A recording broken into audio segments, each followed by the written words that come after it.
Hi అండి. అందరికీ నమస్కారం. Welcome to my channel. ఈ వీడియోలో ఏపీ ప్రభుత్వ ఉద్యోగ పెన్షనర్లకి గుడ్ న్యూస్ అండి. పెండింగ్ బిల్లుల చెల్లింపులపై శాసన మండలిలో చర్చ. పూర్తి వివరాల వీడియోలో తెలుసుకుందాం. వీడియోని ఎక్కడే కానీ స్కిప్ చేయకుండా ఎండ్ వరకు చూడండి. అప్పుడు ఇన్ఫర్మేషన్ పూర్తిగా అర్థమవుతుంది.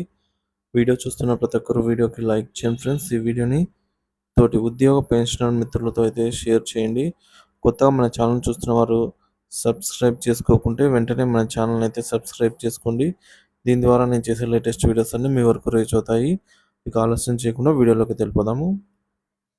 ఏపీ శాసనమండలి ఉద్యోగులు మరియు పెన్షనర్ల పెండింగ్ బిల్లుల చెల్లింపులపై చర్చ అండి.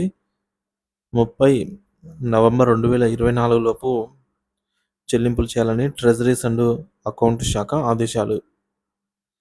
నిన్నటి రోజున అనగా 13 నవంబర్ 2024న శాసనమండలిలో వాయిదా తీర్మానం ద్వారా ఉద్యోగులకు, ఉపాధ్యాయులకు, పెన్షనర్లకు 12వ వేతన సంఘం నియామకం జరపాలని, బకాయిలు చెల్లించాలని, కాంట్రాక్ట్ అవుట్సోర్సింగ్ ఉద్యోగుల అధ్యాపకుల రెగ్యులరైజేషన్ ప్రక్రియ కొనసాగించాలని, 2023 ఉపాధ్యాయుల పాత పెన్షన్ విధానం అమలు చేయాలని పీడీఎఫ్ ఎమ్మెల్సీ సభ్యులు కేఎల్ లక్ష్మీనారాయణ గారు, ఐ వెంకటేశ్వర్లు ప్రభుత్వాన్ని అయితే ఈ మేరకు కోరడం జరిగింది. సో దానికి సంబంధించినటువంటి మెమో ఇక్కడ మనం చూడొచ్చు. Government of Andhra Pradesh treasuries and accounts శాఖ అయితే ఒక మెమోని విడుదల చేసింది. మెమో నెంబర్ ఇక్కడ చూడొచ్చు. సో ఇందులోని సారాంశం ఏందో ఇప్పుడు మనం చూద్దాము. Attention of the DT and AOs in the state is invited to subject and reference cited.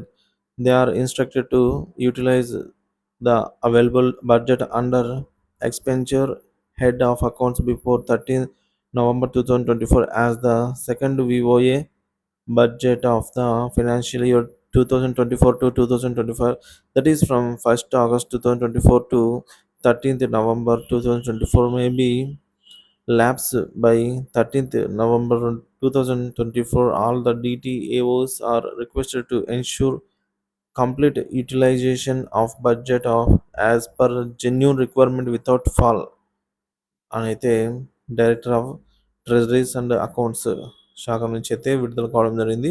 So దీని సారాంశం ఏంటంటే, సో మనకి మేము ప్రకారంగా చూసుకోవచ్చు, ఓట్ ఆన్ బడ్జెట్ ల్యాబ్స్ అవుతుంది. సో పై ప్రభుత్వ ఉత్తర్వుల ప్రకారంగా vote on budget 13th November 2024లో ల్యాబ్స్ అవుతుందన్నమాట. కావున అందరు డీడీఓలు గమనించి మీరు బడ్జెట్ కేటాయింపులు అనుగుణంగా బిల్లులు 13th నవంబర్ లోపల ఖజానా కార్యాలయానికి పంపి ఆమోదం చేసుకోగలరు అని అయితే దీని అర్థం అన్నమాట.